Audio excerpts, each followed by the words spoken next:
Fentanyl Awareness Day. 2 ladies are in the house in the Trustmark studios, where your perfect home loan, as I say, will fit your budget to a T. Trustmark, an equal housing lender, member FDIC.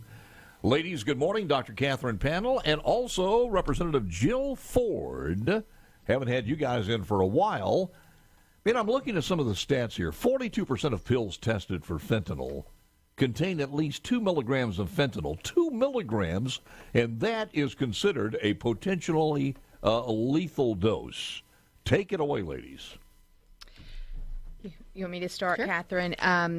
Let me just start, Paul, by saying thanks for having us on. This is a very important issue, and I am thankful that I'm here. And also just wanted to say that I am thankful that you are my constituent. That's exactly right. You are mine, and I'm yours. Is that the new map, or is that have we looked at that yet? I haven't even checked yet. Well, I don't want to talk about that on the radio right now. So, sorry, I'll tell you that after we get finished. Okay, well, let's clarify I'll text you a that. picture. Thank you, ma'am. Appreciate it. Well, let me just start by saying you said that 2 milligrams of fentanyl will kill. To give someone just an idea of how much that is, the equivalent, it's 1 small packet of Splenda, if it were fentanyl, could kill up to 500 people. And wow. That is so easy to smuggle in, and that's what's happening. It's being made in China and being smuggled in through Mexico with Biden's open border policies. And so we just, today is a huge day. We have to make people aware of it, and it's coming fast and hard, and we have to be able to get in people's mind, 1 pill will kill. 1 pill will kill. Yeah. Dr. Pannel, I think one of the problems we have is, and we know that it's some of the greater damage is done at the college universities in places such as that. And most of these college kids know, because they're not insulated from social media and everything else, they've got to know when they take a pill that doesn't come from the pharmacist and they know exactly where that pill originated, it's a Russian roulette. Well, and why do they do this? Well, that's what's scary is, though, you would think that they do know. Overdose deaths, mainly related to fentanyl, have tripled over the past 2 years. But when they've gone back and looked at things, still 73% have no idea what fentanyl is. So it's still all about education. Though we may think that we're in a time of social media and that everyone has heard about it, still many have not. That's hard for me to comprehend that they have no idea at that level about drugs. We ask them anything else, and they're up on it, the latest trends, the latest social media platforms, and they don't know that. You could ask them anything about marijuana, and they would know. And, even the ones that say, I've heard about fentanyl, it's that you thinking that it's not going to happen to me. But, I think it's important to stress that right now, 1/3 of the pills that are out there are laced with fentanyl. So it's safe to assume that if you're not taking a prescription that was given to you by a physician, that it's going to be laced and that it's not worth the chance. Yeah, Jill, did we have any bills that moved through all the way to the governor's desk that addressed this year? Absolutely. I'm very thankful to be able to say that I co-authored Parker's Law and also the Pill Press bill. Parker's Law, it's a good start. It's going to be possibly hard to prove someone sold it knowing what was in it with the intent to kill. That's going to make it hard to prove, but this gives law enforcement something to start with. It will, if convicted, 20 years to life. The Pill Press bill also will give a tool for law enforcement if a dealer is found in possession of a pill press. That will be another tool in their belt, 5 years and $5,000. And so for those people that have pill presses now that are not registered with the state, possibly you do herbal medicines or some concoctions, please make sure you are aware that those need to be registered with the Department of Health.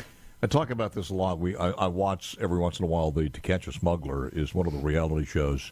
And there's some creative ways that these people sneak this in, even on the airlines. But there was one that came in, and I forgot what it was. It was something like 10 or 15 pounds of fentanyl. And you watch the way that they were, it's almost like they were handling nitroglycerin because of the potency of that. But then I was looking at here that drug trafficking organizations distribute fentanyl by the kilogram. 1 kilogram of fentanyl has the potential to kill 500,000 people. I mean, it's insane. Just the thought of that being converted to an aerosol is it's scary as hell. I do want to ask you this, though. How does that transfer into the hospitals, let's just say in the Mississippi area, specifically in the Jackson area? Are we seeing a lot of that as far as cases that make it to the hospital, or most of them dead before they get there? Well, sadly, they're not making it to the hospital. Fentanyl is so powerful, 50 to 100 times more powerful than morphine, that by the time, a person takes a pill that is laced with fentanyl and they overdose, there's just not enough time to even get them to the hospital. You may be fortunate that if you're with a friend or you're in your home, your loved one does have Narcan on hand, yes, they can administer, but that's not always a guarantee that that's even going to reverse it, because fentanyl is so strong and so powerful. Yeah. Is there a commonality as far as the carrier of this in any particular pill?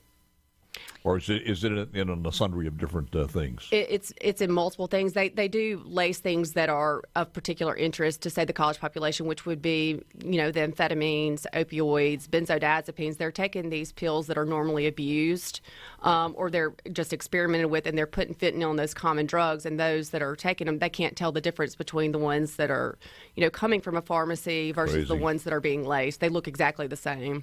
Just one more question here. How long does it take them to realize this was something bad that they took?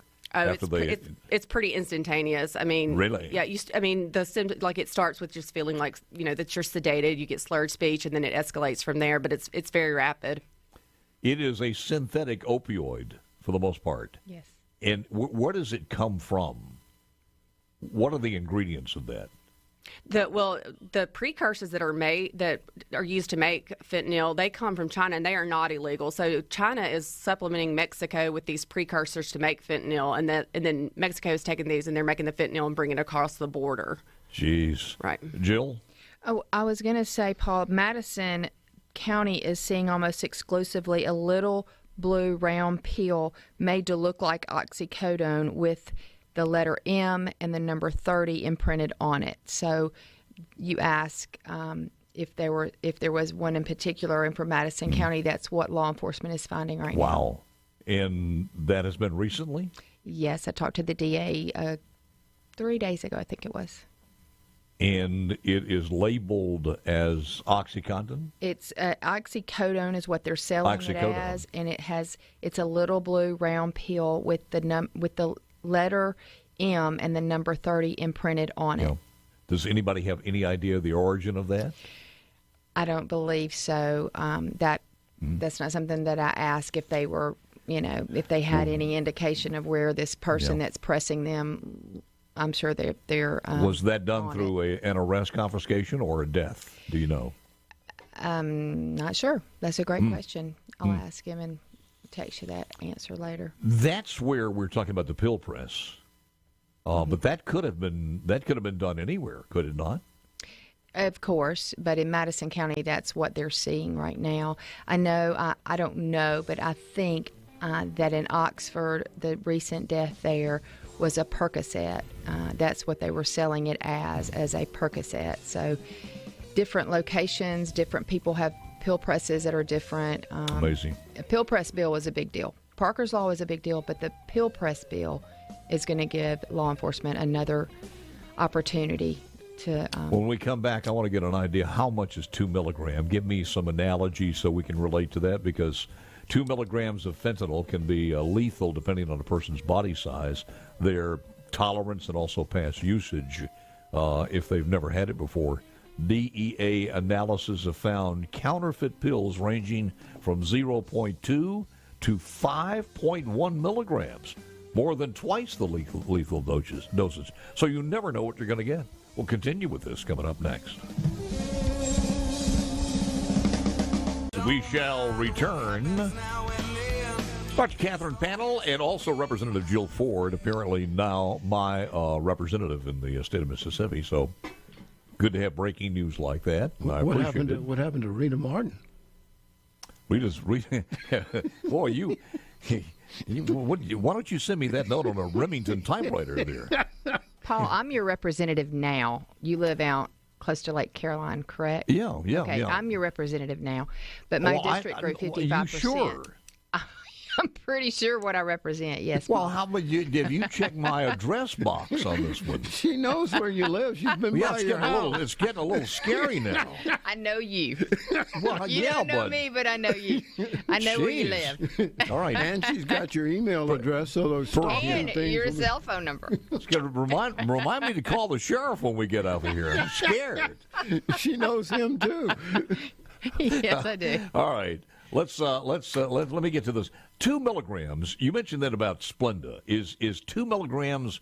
Is that the analogy you were using? A Splenda earlier? packet is 1,000 milligrams, and that could kill up to 500 people. So now think about that. What the heck would a 2 milligrams be in a Splenda packet? We're talking several grains. Dr. Pannel has the answer to that question. Yeah, 2 milligrams is essentially equivalent to a grain of salt. Is enough to kill crazy. someone. That is absolutely crazy. Does the potency of that is the not that you care about this, but has the potency even of fentanyl changed and gotten stronger? I don't think so. I think it's been the same. It's the way that when they cut it, and there's no way of knowing exactly how much they're getting into a pill when they press it. I mean, if you think about it, how are you supposed to have or a third a grain of salt? They just can't, they can't do it accurately. Can you imagine the risk of the people who are manufacturing this take? But I mean, from what I understand, it's 100 times more potent than morphine. And it is used in hospitals for pain, is it not? It is, and that's coming from like secured labs and pharmacies where they have ways of accurately dosing it. It's regulated, it's clean, but this is being made in dirty labs and homes, and there's just no way to make sure that they're giving an accurate amount that won't kill somebody. Are these things? I'm thinking about the date rape, or just somebody slipped a pill. Are they dissolvable, or it just depends on the carrier, the pill? I have absolutely no idea if they're dissolvable. I know that the pill in that's going around Madison is a powder pill. Yeah.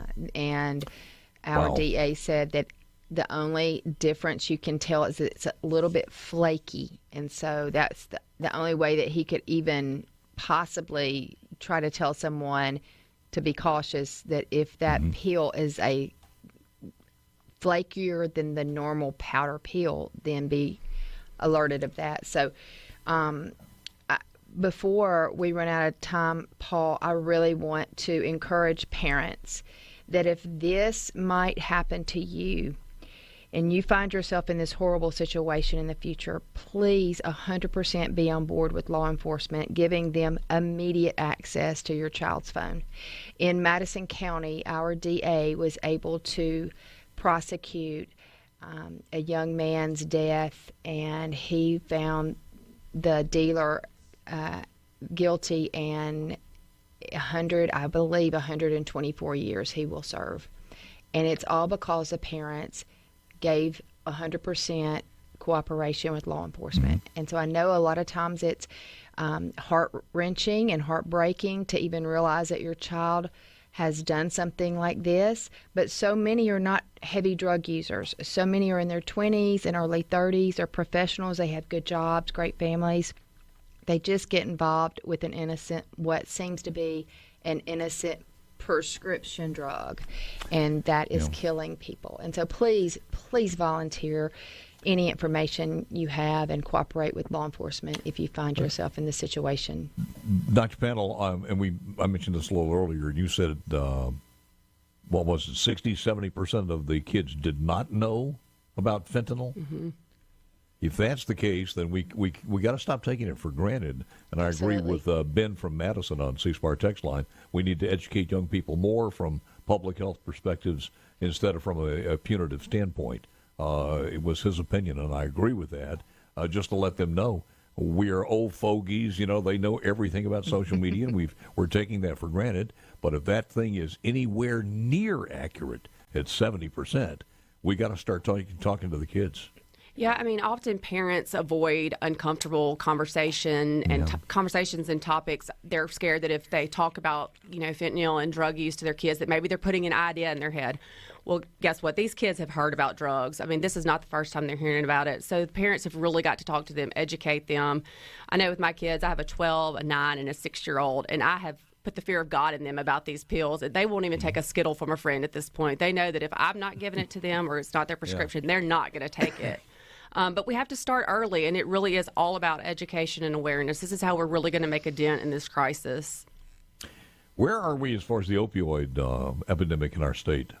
So, especially in teens, what's interesting is that despite the substance use rates going down in teens, overdose rates are going up, and it is 100% because of fentanyl. These kids, while they're not seeking to abuse drugs or seeking to abuse fentanyl, they're experimenting and they're trying this one Xanax or this one benzo just to see how it feels. And they're not realizing that it could be laced with fentanyl, and they're overdosing and dying. So we're seeing an increase in death rates, but not an overall increase in substance abuse rates. Yeah. Way to look at the hot spots across the state. Is it mostly central Mississippi? Or is there one place that's worse? It varies from time to time. And I just before we wrap up, I do want to make a plug for the Mississippi State Department of Health is doing wonderful things about overdose awareness, especially fentanyl awareness. And they have a website, odfree.org, where you can actually go and get educational materials, tons of resources about treatment options, and they are working on something to implement so that you could actually go and see where the current hotspots are and where law enforcement can shift and focus more of their efforts on. Eventually, this will also become a hub for where the public can go and request Narcan, and it will be sent to them. Jill, do we know, or Dr. Pannel, either one of you, do we know if some of this is being used by people with a lot of pain? We talk about the medical marijuana. Maybe this will help that out a little bit. But are we getting a lot of people who are using these and buying them on the streets to take care of pain? What I've seen and what I've been attuned to is mostly young people, and I wouldn't assume that they were in pain. I think this is possibly just I don't want to say fad. What's the word? It's recreational. Recreational. And they often end up buying counterfeit versions, fakes that commonly use prescriptions, like what we were talking about, Percocet and oxycodone and Xanax. They're thinking they're taking something that's somewhat innocent, but it's killing them. The dealers are have gotten so good, and it's so hard to tell the counterfeit from the real thing. Mm-hmm. We always get this question. Someone said, why would the drug dealer intentionally kill their buyers? And I mean, you answer that. It's accident. Yeah, and I don't think the drug dealers are necessarily wanting to kill their buyers, but if they give them something that is more addictive, that buyer is more prone to go back to them. If it's powerful, they get more of a high and makes them feel better. They're going to go back to that dealer for more instead of going to someone else. And they can mix it just about with anything. They can the other stuff that they're using that costs more, they can dilute that. That's right. Even marijuana is not safe anymore. I try to tell all my kids that, I'm not here to preach, but if you're going to use marijuana, you better know exactly where it's coming from, because they're even lacing marijuana these days with fentanyl. Final thoughts, Jill? My final thoughts is I'm hopeful to be able to introduce a bill this coming session in January for the test strips. Right now are considered paraphernalia and are illegal. And so my hope is not to encourage people to use drugs, but to at least, if they are going to do it, that they would have the opportunity to see if the pill has fentanyl in it. So I'm hopeful to be able to do that. There was one that was introduced this past session, but it didn't go anywhere. I'm just so thankful for Parker's Law and the pill press bill. We have started with something at the Capitol, and I'm hopeful that we are going to understand and start realizing. And, the old saying goes, until it's someone close to you, you're not going to do anything about it. It's getting closer and closer and closer to people in this community and around our state. As a state lawmaker, are you or either one of you confident or happy about just, do you think we're teaching this in school? We used to have the old DARE program. Do you think this is being taught in school? It is not. And there was also legislation this session authored by Representative Sam Creekmore that would have done just that. It wouldn't have cost the state any money, and it would have put mental health and substance abuse education in our schools. Ladies, would you both please get back with me before the next legislative session, and let's beat this in their brains? Absolutely. That is crazy. Absolutely. We're going to teach woodworking, but we're not keeping them alive with this. Come on. Ladies, thank you. Appreciate it very much. Thank you so much. Be watching for my billboard on 55, Fentanyl Awareness Day. You got it. And if I see you drive by the mailbox, I'll know what's going on here. So, thank you.